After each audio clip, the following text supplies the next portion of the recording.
vamos então estudar esse tema, mansidão no crisol, com os dois pastores convidados. Eu vou pedir ao pastor José Pereira que ore conosco, porque sempre que a gente vai estudar a Bíblia, é bom pedir a Deus que o mesmo Espírito que inspirou os profetas da Bíblia, nos inspire também para podermos compreendê-la, não é verdade?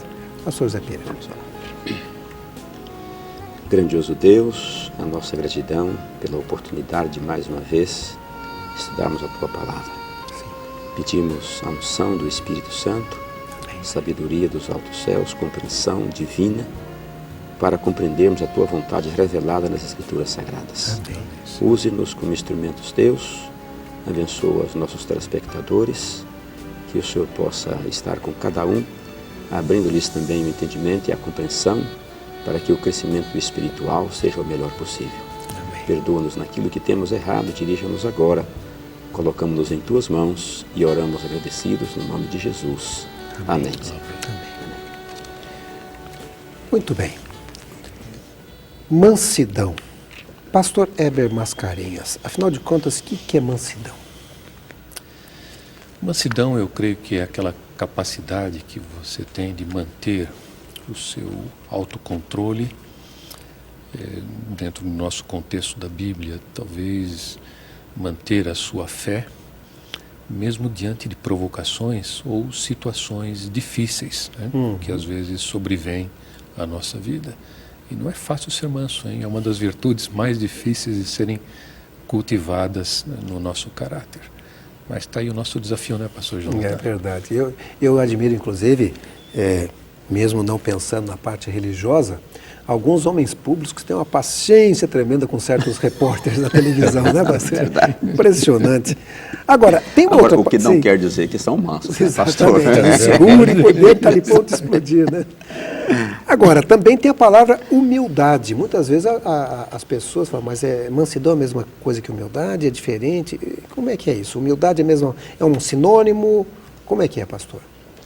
Olha, eu tenho aqui dois pensamentos com relação à mansidão. O primeiro diz assim: a mansidão é uma graça lavrada na alma. Esse aqui eu não sei quem é o autor desse pensamento, mas não sou eu. O outro é de um senhor por nome Fichte. Ele diz o seguinte: a mansidão é a entrega a Deus, a submissão à sua vontade, o preparo para aceitar o que Ele nos oferecer.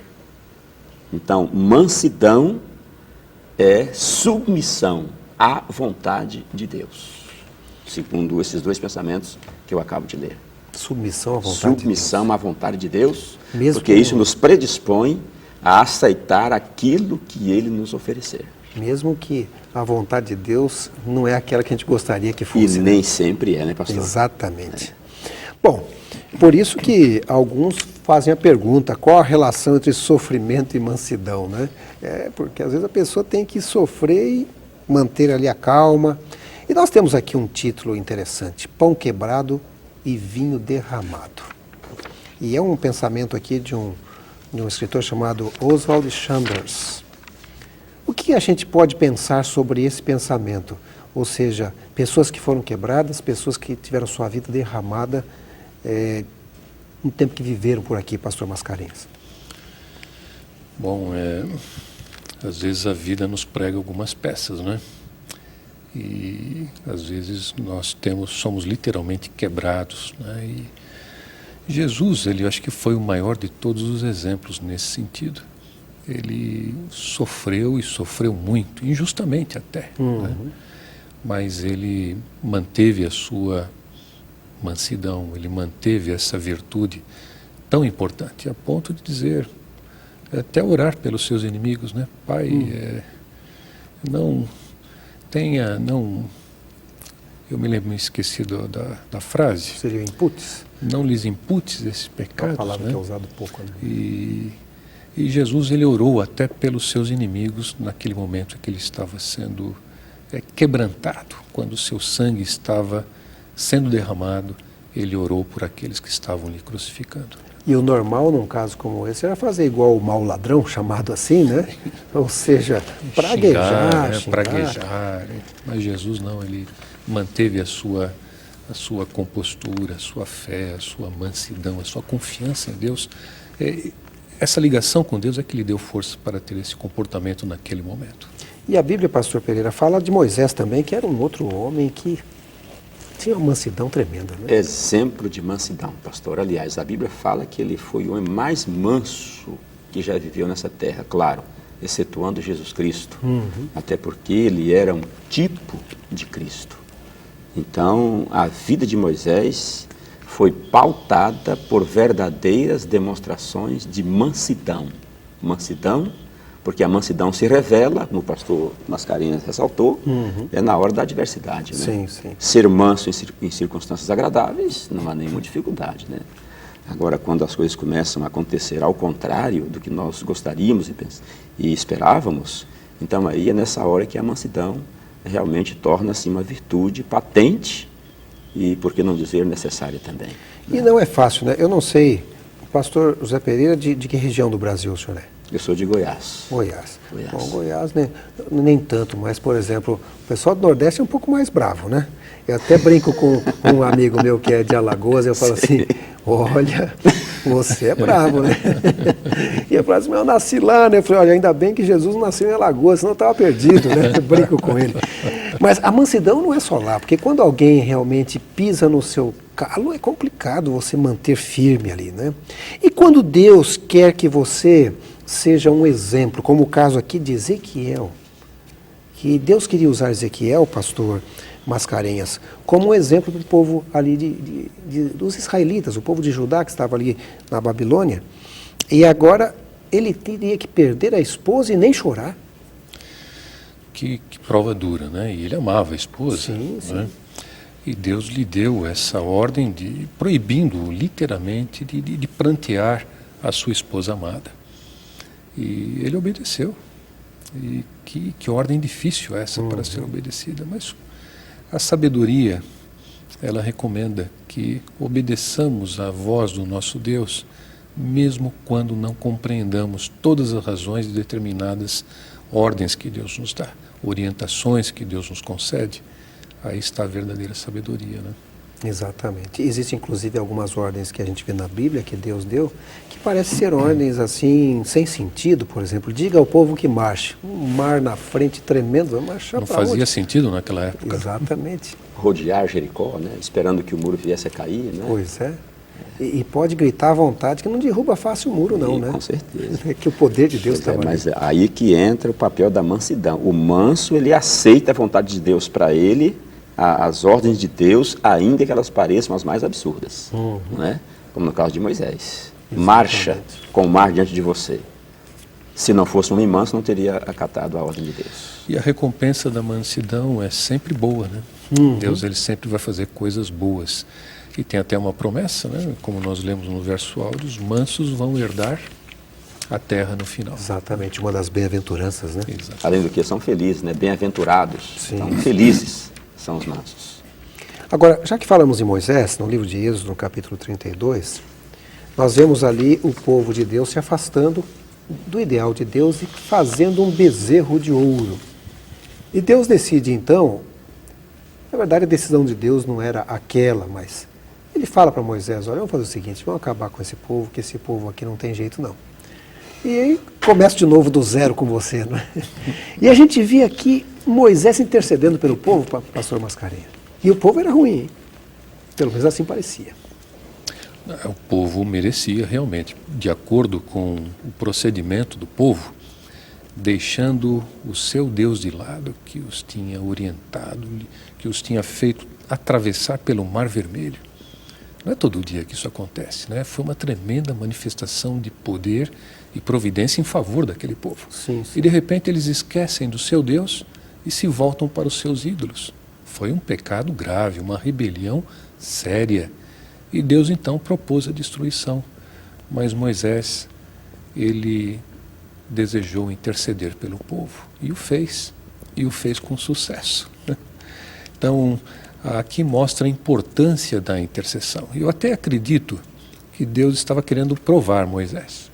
Na verdade, eu acho que Deus ele não estava querendo realmente destruir o povo, mas estava, embora ele merecesse. Sim. mas ele estava querendo ensinar lições para Moisés. E eu acho que Moisés aprendeu bem. E para nós hoje também, né? Porque a gente percebe que o que Moisés falou para lembrar a Deus, ele já sabia. Falou, o Senhor tirou esse povo do Egito, agora o Senhor vai matá-los. O que o povo vai dizer? Ué, tirou do Egito, não matar no deserto, né? Então, me parece que o centro para Moisés não era ele mesmo, né? Era Deus. Aí que está a beleza do caráter de Moisés, da sua mansidão. Qualquer uma outra pessoa, talvez, pensa, poxa, além de me poupar de muita dor, de muito sofrimento, eu vou ser a origem de uma nova nação, de um novo povo, certo? No entanto, Moisés preocupou-se, inclusive, com a reputação de Deus, a quem ele amava. Senhor, o que vão dizer de ti? Exatamente. Mas vamos aqui. Amar os que nos dão beijinho, eu falei, é fácil, né? Muito fácil, Olha, cômodo. Um filho maravilhoso, bonzinho. Agora, amar os que nos ferem. Ou seja, aquilo que Jesus disse, amai os vossos inimigos. É complicado, né, pastor? É muito complicado. Mas é a ordem de Cristo. E deve ser acatada. As ordens de Deus não são para serem discutidas. Se é fácil ou se é difícil. Elas são para serem obedecidas.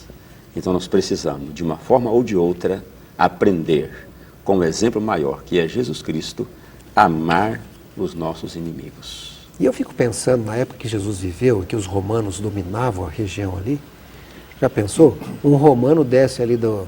Bom, não tinha rodoviária naquela época, né? No camelódromo, alguma coisa parecida, né? Ele desce lá e falou, vou ser judeu aqui, me ajuda a carregar a mala aqui. E aí a pessoa tinha que carregar. E havia algumas leis, né? Então, por exemplo, uma milha era obrigado a carregar. Obrigado. E o judeu carregava ali, bravo, né? Mas chegava uma milha, até aqui, acabou, hein? E qual foi o conselho de Jesus? Olha, não vai uma milha só não, vai duas. Aí você está indo para a igreja lá, tranquilo, com um terno bonitinho, chega o romano e fala assim, gostei do terno. Olha, aí Jesus diz assim, você ele pediu da capa também, da gravata, da camisa, né?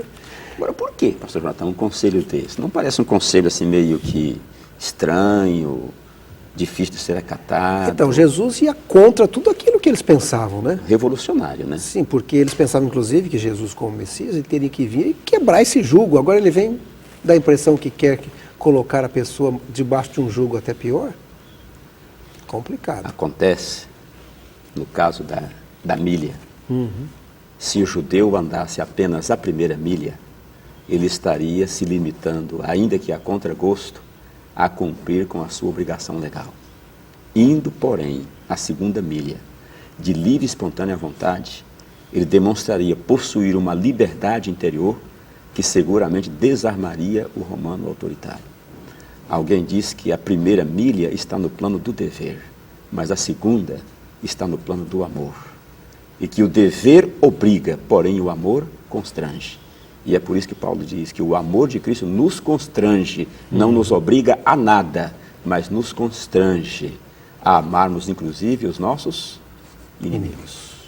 E quando a gente percebe, pastor Mascarinhas, o amor que Deus tem pelo pecador, pelas pessoas ruins, né? Porque você olha, por exemplo, dentro de uma prisão, que às vezes tem pessoas muito más lá dentro. Ou então pessoas que você vê indo contrariamente a tudo que é bom, né? Às vezes meninos mal educados, que acabam assaltando, roubando.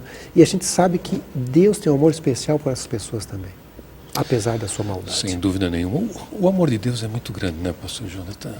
A compreensão do amor de Deus às vezes me deixa confuso. E quanto mais eu procuro estudar esse tema, menor eu me sinto, porque o amor de Deus é muito grande, muito largo, muito profundo. As dimensões são infinitas mesmo, né? A Bíblia diz que Deus ele faz o sol brilhar sobre os bons e os maus. Sim, né? sim. Os bons e os maus têm oxigênio para respirar, né? Os bons e os maus geralmente comem também, né? E geralmente os bons e os maus podem ganhar dinheiro, e às vezes até os maus ganham até mais, né?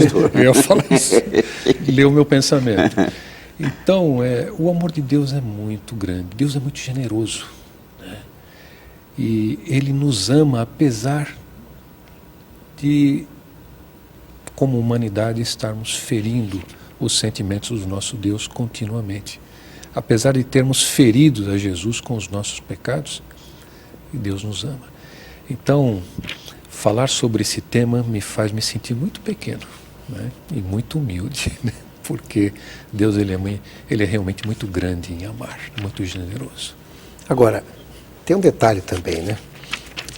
Imagine um sujeito que o patrão vem e o chama e fala: fulano, infelizmente nós estamos aqui com um plano de redução de custos e cortamos o seu departamento e você vai ser demitido. Infelizmente o seu departamento não era grande coisa mesmo, não estava servindo a empresa e a gente decidiu cortar fora, né? Existem duas maneiras de reagir a isso. Uma é pegar e falar: está bem, durante um tempo eu tive aqui meu emprego, foi muito bem enquanto durou, então estou saindo, né? E, boca fechada ali, sair. Tem aquele que fala assim: não preciso dessa porcaria de emprego, não. Eu nunca gostei mesmo do senhor. E aí abrir a boca e falar o que não devia, né? E aqui está justamente falando nesse estudo, aqui na página 124, que fala inclusive que Jesus sofreu de boca fechada. E, olha, e ele podia falar, hein? Porque ele estava sendo injustiçado mesmo, né, pastor Pereira? Mas não tem nem como negar, né, que ele estava sendo injustiçado. No entanto, ele, quando abriu a boca, foi para perdoar e abençoar aqueles que estavam praticando a maior injustiça contra ele. Então, o primeiro exemplo que você deu aí do supostamente demitido é o exemplo que todos deveriam seguir, né? Uhum. Olhar o lado bom das coisas, né? Então, nós temos muito, mas muito a aprender com esse homem chamado Jesus de Nazaré. Agora, pastor Mascarinhas, mas já ouvi gente dizendo assim: mas a pessoa tem uma raiva justa, a pessoa. Porque a pessoa o demitiu. A pessoa trabalhou por trás dele ali, deu uma rasteira nele. Ele era bom funcionário, mas o pessoal começou a falar mal dele. Tem razão dele ficar com raiva. É uma raiva justa. Existe raiva justa, pastor? Eu acho que não existe raiva justa. Existe uma indignação que pode ser procedente, né? A Bíblia diz: irai-vos, mas não pequeis, né? Podemos até nos irar quando somos injustiçados, mas devemos lembrar que Deus nos orienta, mas isso não é justificativa para você pecar também. Né? Então, aí é que vai entrar aquele controle necessário do Espírito Santo na nossa vida, porque o homem natural, o homem em si, ele não tem essa capacidade de ficar de boca fechada. E Jesus só conseguiu ficar de boca fechada porque ele permitia ser controlado pelo seu Pai, né? E ele foi bem sucedido nisso, né? Mas não é fácil ficar de boca fechada não, viu, pastor? Não, inclusive, nós vivemos numa época, pastor Pereira, que o mundo é injusto, né? Pessoas que sobem no seu emprego à custa de outros, comerciantes injustos na colocação do seu produto no supermercado ali, coloca numa posição mais superior àqueles, quem sabe, dão algum dinheiro por fora, né? E alguns querem fazer algumas publicidades enganosas e você compra um produto que não é aquilo que estava na publicidade. A gente vê também certas injustiças, quem sabe até em algumas faculdades, pode ser, ou seja, venderam vagas para algum, o outro tentou entrar honestamente e não conseguiu. Agora, como viver num mundo tão injusto e vivendo como Jesus viveu? Porque ele é o exemplo. Às vezes eu chego a pensar, pastor Jonathan, que a própria vida ela é injusta. Alguns nascem em berço de ouro. Sim. Outros nascem lá na África, né, pastor? Sem berço nenhum. Sem berço nenhum. Agora, o que deve nos consolar é que, embora a vida seja injusta, Deus é justo. Deus é justo. E mais cedo ou mais tarde, a justiça dele manifestar-se-á sobre tudo e sobre todos. Então, é difícil você sofrer calado, de boca fechada? É difícil. Se a gente não tem uma visão da justiça de Deus e de que mais cedo ou mais tarde ela vai se manifestar de maneira inquestionável, então a gente não vai conseguir viver de boca fechada diante das injustiças que nós contemplamos e às vezes são praticadas contra nós mesmos. Mas tendo uma visão do invisível, e essa era a razão pela qual Moisés era o que ele era, que a Bíblia diz que ele via o invisível. Então, tendo uma visão do invisível, então a gente consegue. Mas como o pastor Mascarinhas bem frisou, não é fácil. Mas nós temos um exemplo a seguir e devemos buscar força nele mesmo para seguir o exemplo que ele mesmo deixou. E, na verdade, eu fiquei pensando aqui comigo que a gente pode clamar da injustiça para Deus, né? Eu creio que devemos. Né? Nós podemos nos queixar com Deus. Porque Davi né? fazia isso, né? Claro, e inúmeras vezes ele pleiteava com Deus por justiça para si próprio e para sua casa.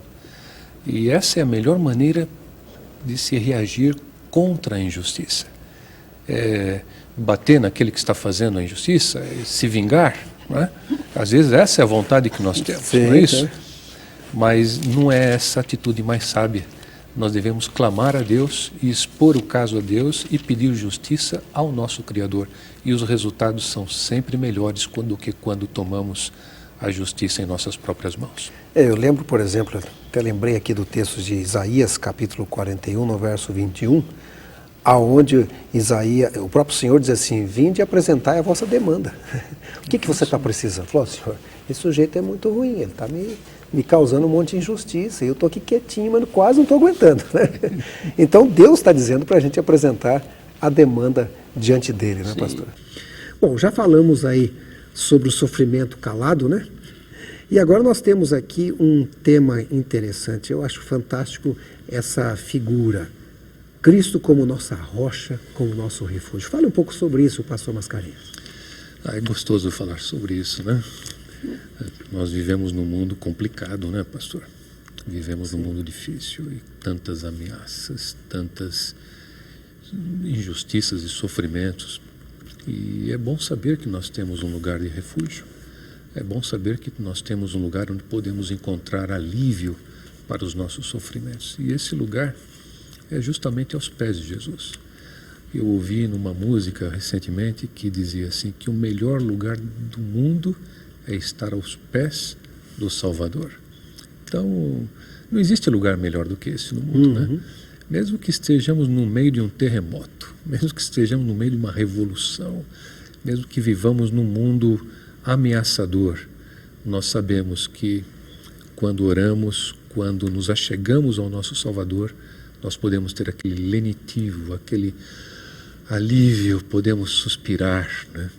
E ter aqueles momentos de intimidade e comunhão com o nosso Jesus.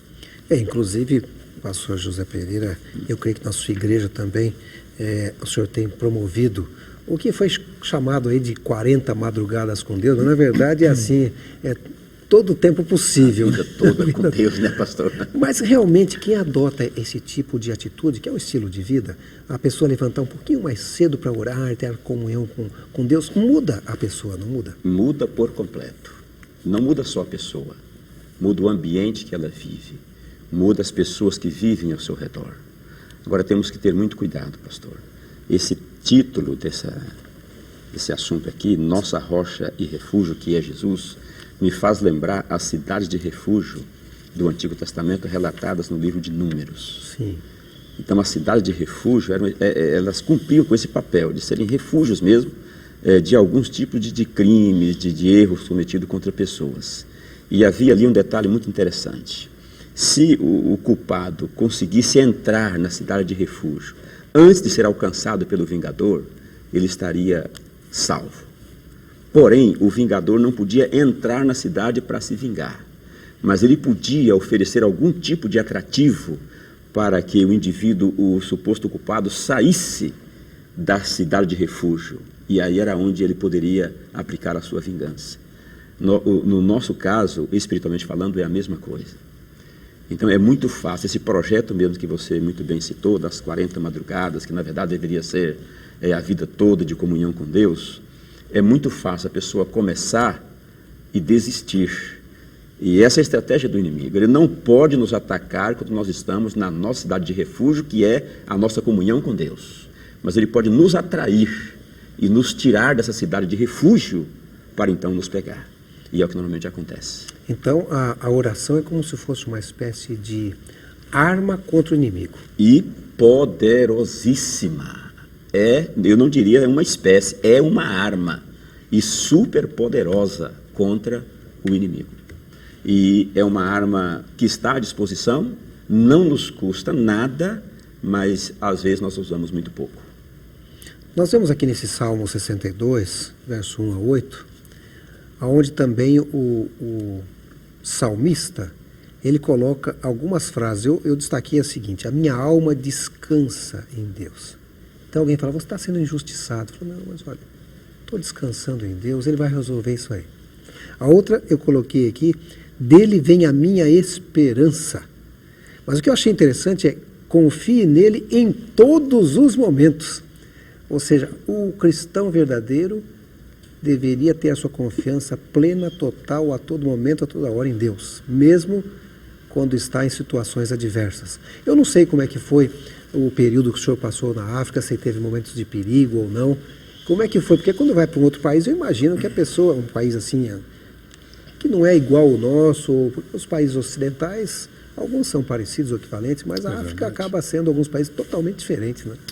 É verdade. Falando especificamente do Congo, onde nós vivemos recentemente por quase 5 anos, nós, para você ter uma ideia, era um país em guerra civil. O espectro de uma revolução estava sempre presente. Nós tínhamos sempre uma bolsa para cada um, minha esposa e eu, tínhamos cada um a sua, com umas peças de roupas básicas, tal, todos os nossos documentos, algum dinheiro para uma eventual fuga, enfim, os produtos de tocador. Então, qualquer irregularidade, qualquer ameaça, então estávamos preparados para fugir para a fronteira e escapar de uma eventual revolução lá dentro. E interessante que quando a gente vive numa situação, num contexto como esse, a gente tende a buscar mais a Deus, né? A gente sempre vai buscar essa paz que a gente não encontra na sociedade local, no contexto daquele país, a gente só podia encontrar em Deus mesmo, né? E isso me faz lembrar também o contexto que o próprio Davi vivia, né? Ele chegou a ser perseguido pelos próprios filhos, né? por um próprio filho seu, e ele estava sempre buscando esta paz que o mundo não nos oferece. Ele buscava em Deus mesmo, não tem outra fonte melhor e mais segura. E eu me lembro, inclusive, que o ano passado, ao viajar para Israel, nós chegamos lá justamente quando aquela guerra entre Israel e o Líbano estava ali no começo, sabe? E eu percebi que, tanto em Jerusalém, onde ficamos uma semana, bem próximo à igreja adventista ali, que eles chamam de Advent House, tem um refúgio. Então, se toca um alarme, tem ali um jardim que você já entra num negócio e desce lá para baixo para se refugiar das bombas. E o nome é refúgio. É refúgio mesmo, né? Legal. Percebi também que num kibbutz que um dos nossos companheiros estava, já ao norte de Israel, próximo à região ali de Meguido, também, bem no centro do kibbutz, havia também o mesmo tipo de refúgio, ou seja, se soasse ali algum alarme. O que é kibbutz? Kibbutz é onde os judeus normalmente se reúnem em comunidade e trabalham para o bem comum. Desculpa a ali, ignorância. Né? E havia ali um lugar de refúgio também. Os aviões passavam assim, levando as bombas, e quando a coisa começou a ficar um pouco mais escura, nós fomos embora. Um dos pastores ficou um pouco mais, mas depois também foi embora, né? Apesar de os judeus estarem acostumados com aquilo, a gente não estava.